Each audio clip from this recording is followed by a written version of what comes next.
Assalamualaikum warahmatullahi wabarakatuh. Kembali lagi dengan saya, Dita Nizaura, peserta Latsar CPNS Puslatbang KDOD Angkatan ke-16. Pada video kali ini, saya akan mereview materi dari mata pelatihan nasionalisme yang telah diberikan oleh Bapak Muhammad Hari Rahmadi. Nasionalisme. Bicara tentang nasionalisme, ada banyak sekali definisi yang telah dikemukakan oleh pakar-pakar. Dan di sini saya ambil 3 definisi menurut pakar. Yang pertama, Ernest Renan, seorang sastrawan, filsuf, dan sejarawan dari Prancis. Beliau mendefinisikan nasionalisme sebagai suatu keinginan untuk bersatu dan bernegara.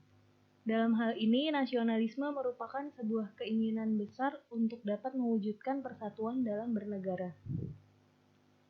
Kemudian ada L. Stoddard, seorang sejarawan, jurnalis, dan ilmuwan politik dari Amerika.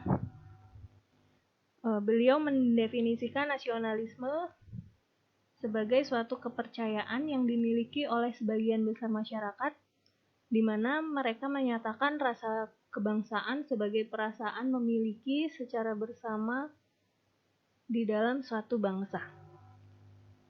Kemudian yang terakhir ada A.B. Barwell, tokoh yang pertama kali memperkenalkan nasionalisme di Jerman. Beliau mendefinisikan nasionalisme sebagai rasa cinta kepada daerah dan bahasa oleh perseorangan atau sekelompok orang. Kemudian dari 3 definisi ini, saya menyimpulkan nasionalisme itu perasaan sangat cinta kepada negara oleh sebagian besar masyarakat sehingga timbul perasaan bangga dan memiliki, serta adanya keinginan untuk mewujudkan persatuan dalam bernegara.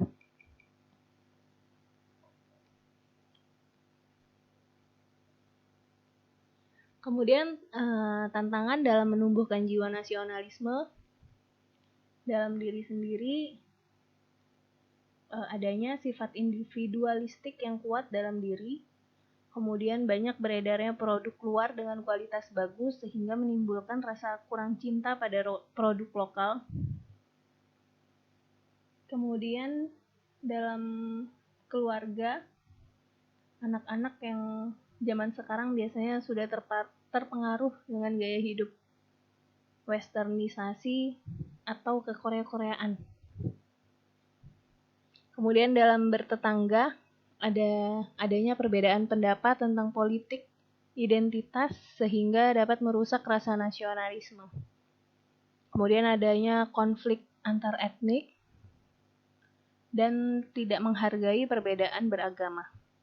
Kemudian dalam instansi, banyaknya unsur-unsur KKN, radikalisme, dan hoaks di suatu instansi. Seperti yang kita tahu, fungsi ASN adalah sebagai pelaksana kebijakan publik, sebagai pelayan publik, dan sebagai perekat dan pemersatu bangsa. Dalam menjalankan fungsi tugasnya, ASN wajib memiliki jiwa nasionalisme Pancasila yang kuat. Seorang ASN juga harus senantiasa taat menjalankan nilai-nilai Pancasila dan mengaktualisasikannya dengan semangat nasionalisme yang kuat dalam menjalankan tugasnya. Lalu, bagaimana cara mendapatkan jiwa nasionalisme yang kuat? Caranya adalah dengan menerapkan nilai-nilai Pancasila. Dengan menerapkan nilai-nilai Pancasila ini, kita akan mampu menjalankan fungsi ASN dengan baik. Sebagai dosen, kita juga harus memiliki nilai-nilai dari nasionalisme. Seperti contohnya sebelum memulai perkuliahan, kita berdoa dulu menurut kepercayaan masing-masing. Kemudian contoh lain, ketika mendengar azan, sebaiknya menghentikan sejenak kegiatan perkuliahan dan memberi kesempatan bagi yang akan beribadah. Contoh-contoh tersebut merupakan pengamalan Pancasila, sila pertama. Kemudian sebagai contoh pengamalan sila kedua, sebagai dosen harus bisa melayani bimbingan TA dengan baik. Contoh lain yaitu menjunjung tinggi adab dan perilaku. Untuk sila ketiga, sebagai dosen, kita harus bisa menyelipkan pemahaman-pemahaman untuk menumbuhkan sikap cinta Indonesia kepada mahasiswa. Kemudian untuk sila keempat, sebagai dosen,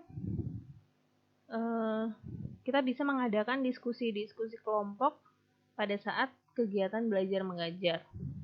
Dan yang terakhir, untuk pengamalan sila kelima sebagai dosen harus bisa adil terhadap seluruh mahasiswa tanpa membeda-bedakannya. Mungkin sekian yang bisa saya sampaikan. Terima kasih. Wassalamualaikum warahmatullahi wabarakatuh.